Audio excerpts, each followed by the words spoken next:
Kesetiaan pada negara seringkali diucapkan lewat sumpah dan seragam.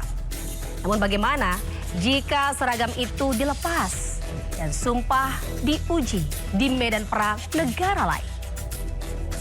Kabar ex-anggota Brimob yang bergabung dengan militer Rusia bukan sekedar kisah individual, melainkan cermin persoalan yang lebih besar tentang loyalitas, ideologi, dan pengawasan aparat. Di era konflik global, batas antara urusan pribadi dan kepentingan negara menjadi semakin tipis. Saya Anita Dewi, harusnya ini ya. Saya Anita Dewi, inilah Inside Story, ex-Brimob gabung militer Rusia.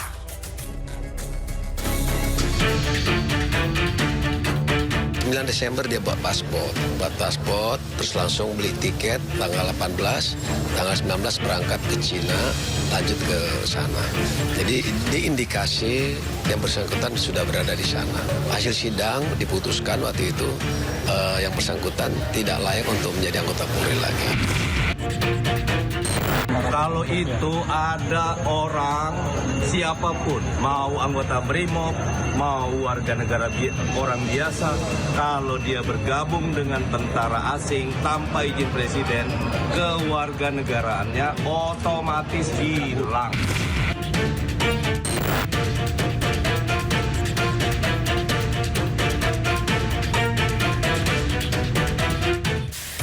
Seorang anggota Satuan Brigade Mobil Polda Aceh, Muhammad Rio, diduga menjadi tentara bayaran di Rusia untuk perang melawan Ukraina.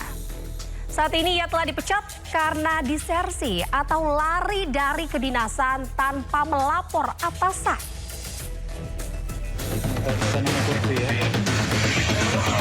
Anggota Satuan Brimob Polda Aceh Bribda Muhammad Rio diduga bergabung dengan tentara bayaran Rusia. Informasi tersebut dikonfirmasi Kapolda Aceh Irjen Pol Marzuki Ali Basha. Sebelum meninggalkan tugas, Rio dikabarkan telah memiliki riwayat pelanggaran kode etik profesi Polri dan disidang kode etik Polri pada Mei 2025 atas kasus perselingkuhan hingga nikah siri dengan putusan berupa mutasi dan demosi selama 2 tahun. Rio juga tercatat tak masuk kantor tanpa keterangan sejak 8 Desember 2025. Atas hal itu, Polda Aceh kemudian melakukan pencarian terhadap yang bersangkutan dan telah melayangkan surat pemanggilan sebanyak 2 kali. Pada 7 Januari 2026, Rio diketahui telah bergabung dengan Divisi Tentara Bayaran Rusia.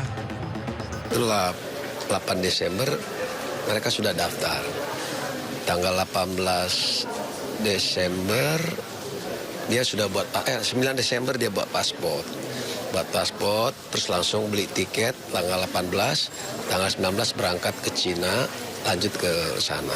Jadi diindikasi yang bersangkutan sudah berada di sana. Ya dari hasil itu kita memang sudah, sebenarnya kan dia sudah tidak aktif secara fisik ya, sehingga dapat hukuman sudah 3 kali lah dia, KDRT keluarga. Hasil sidang diputuskan waktu itu yang bersangkutan tidak layak untuk menjadi anggota Polri lagi.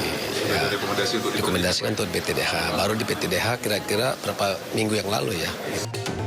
Sebelumnya ada nama Satria Kumbara yang pernah berdinas di Marinir TNI Angkatan Laut. Kabar terakhir menyebut Satria sempat terluka parah saat bentrok dengan pasukan Ukraina di medan tempur. Dari Kota Banda Aceh, Taufan Mustafa, iNews melaporkan.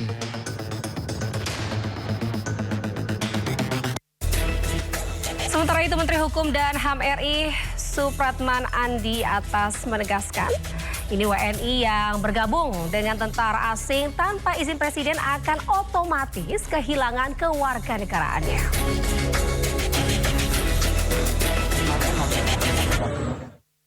Kalau itu ada orang siapapun, mau anggota Brimob, mau warga negara orang biasa, kalau dia bergabung dengan tentara asing tanpa izin presiden, kewarganegaraannya otomatis hilang.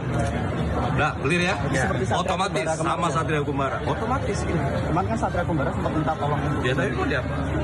Undang-undangnya begitu. Kalau dari pemerintah Indonesia ya dia harus tetap ada jalannya. tapi harus lewat proses, dia harus bermohon lagi. Namanya naturalisasi biasa. Jadi kayak orang asing mau jadi warga negara Indonesia, nah dia harus begitu. Mengajukan dari awal. Pak, kalau untuk kunjungan biasa ke Indonesia gimana Pak? Mekanismenya kalau untuk kunjungan biasa ke Indonesia Kunjungan siapa? si Rio Gimana kalau sudah warga negaranya hilang, paspornya nanti oleh Kementerian Imigrasi dicabut, mau berkunjung bagaimana lagi? Kalau Satria Kumbara ini sudah ada komunikasi langsung belum? Nggak ada. Sampai hari ini nggak ada. Selain dua itu ada lagi nggak Pak? Mungkin aparat kementerian juga akan? Bukan, kami tidak aktif. Tapi nanti itu kan karena mereka sendiri yang upload kan. Dan yang kedua, rata-rata mereka berangkat itu sembunyi-sembunyi, tidak melapor di kedutaan. Jadi kadang-kala alasannya kan orang tidak dilarang untuk berangkat pergi wisata.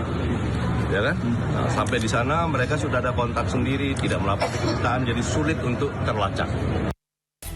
Namun pemirsa, seorang warga negara Indonesia, Rosy Arwan, dalam postingan media sosialnya justru membantah WNI yang bergabung dengan tentara Amerika tidak harus kehilangan kewarganegaraan Indonesia.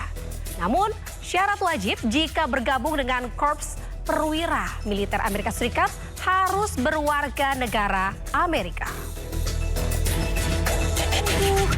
Ini banyak yang bertanya juga ya tentang status kewarganegaraan kalau bergabung dengan angkatan di Amerika ini. Jawabannya itu tidak harus berpindah kewarganegaraan kalau mau bergabung angkatan. Tapi kalau bergabung dengan Korps Perwira, syaratnya harus warga negara Amerika, itu loh. Jadi kalau non perwira tidak perlu meninggalkan kewarganegaraannya, tentunya setelah memenuhi persyaratan lainnya ya. Semoga ini menjawab pertanyaan dari teman-teman semua ya.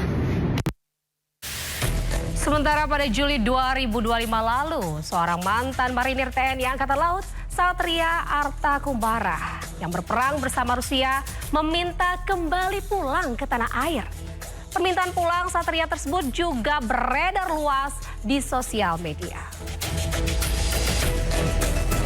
Mohon izin Bapak Presiden Republik Indonesia, Bapak Video Prabowo permintaan Subianto, pulang Satria Bapak Arta Wakil Kumbara Presiden diunggah Republik Indonesia, melalui Bapak TikTok Gibran MC Raka Storm Buming dan Bapak 689. Menteri Luar Negeri Satria Republik merupakan Indonesia, mantan Bapak prajurit Sugiono. TNI AL Mohon izin sekiranya diperkenankan, mohon dapatnya saya menandatangani kontrak dengan berkomunikasi Kementerian Pertahanan langsung Rusia. dengan Bapak. Permintaan dipulangkan ke tanah air lantaran Satria dikabarkan menghadapi pencabutan status kewarganegaraan Indonesia oleh otoritas Rusia.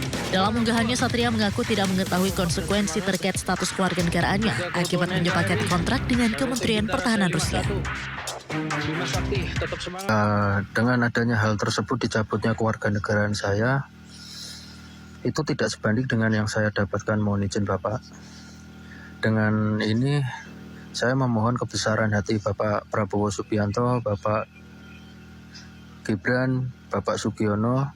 Mohon kebesaran hati Bapak untuk membantu mengakhiri kontrak saya tersebut dan dikembalikan hak kewarganegaraan saya untuk kembali ke Indonesia. Sebelumnya Satria sempat menyindir pemerintah karena mempermasalahkan orang yang mencari nafkah di luar negeri. Agak lain memang negara Konoha yang sibuk maling duit rakyat dilindungin, yang rakyat nyari duit di luar dengan passion dan skill sendiri diributin. Sementara itu, Menteri Hukum Supratman Andi Akdas menegaskan untuk menjadi tentara asing wajib mendapatkan izin dari Presiden. Tanpa izin, status kewarganegaraannya otomatis hilang. Pemirsa, media sosial belakangan ini juga dihebohkan oleh sebuah video yang memperlihatkan momen haru. Pasalnya, dalam video tersebut, seorang ibu asal Indonesia mengantarkan putrinya yang berseragam US Army untuk bergabung ke Maryland Army National Guard. Sebuah video yang diunggah oleh akun medsos @bunda_kesida pada Sabtu 17 Januari lalu memunculkan tanda tanya besar di laman komentar. Putrinya Kezia Shiva resmi bergabung dengan Maryland Army National Guard. Penugasan ini tepatnya di bagian office dan tidak bergerak ke medan perang. National Guard ini merupakan bagian cadangan militer AS yang direkrut oleh masing-masing negara bagian. Jika dibutuhkan, akan dikerahkan ke level nasional. Sementara itu, publik juga pernah dihebohkan dengan iklan adanya 10 WNI yang disebut menjadi tentara bayaran. Namun, 4 diantaranya tewas. Isu hoax ini bermula dari aplikasi Facebook yang tersebar. Menanggapi kasus ini, Kedutaan Besar Indonesia di Ukraina serta TNI pun langsung merespon bahwa tidak ada kejadian tersebut. Fenomena WNI yang bergabung dengan militer asing memang nyata dan terjadi. Namun, masyarakat diimbau harus jeli membedakan isu yang tidak akurat dan tak bertanggung jawab. Tak hanya Indonesia, sejumlah anak muda di negara lain juga tergiur menjadi tentara bayaran Rusia. Ini disebabkan sejumlah faktor, mulai dari terdesak faktor ekonomi, terkena janji palsu di media sosial, hingga penawaran pelatihan khusus. Kondisi ini tentu sangat memprihatinkan dan bisa mengorbankan nyawa di medan perang.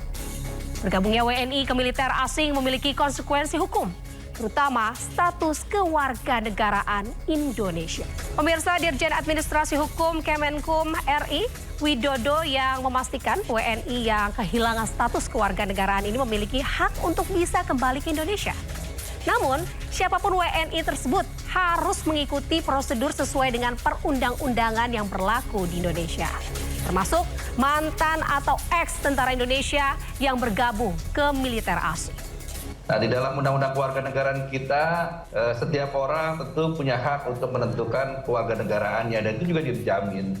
Cuma memang ketika dia berkaitan dengan pekerjaan atau profesi untuk bergabung dengan institusi militer atau dinas militer asing, ya otomatis peraturan perundang-undangan kita menyatakan kewarganegaraan Indonesianya gugur. Ya, ketika seseorang kehilangan status kewarganegaraan Indonesia, tentu juga punya hak untuk bisa kembali lagi ke Indonesia. Tetapi siapapun dia, tentu ketentuan peraturan perundang-undangan sudah mengatur secara rinci juga bagaimana mekanisme seseorang itu bisa bergabung menjadi warga negara Indonesia gitu.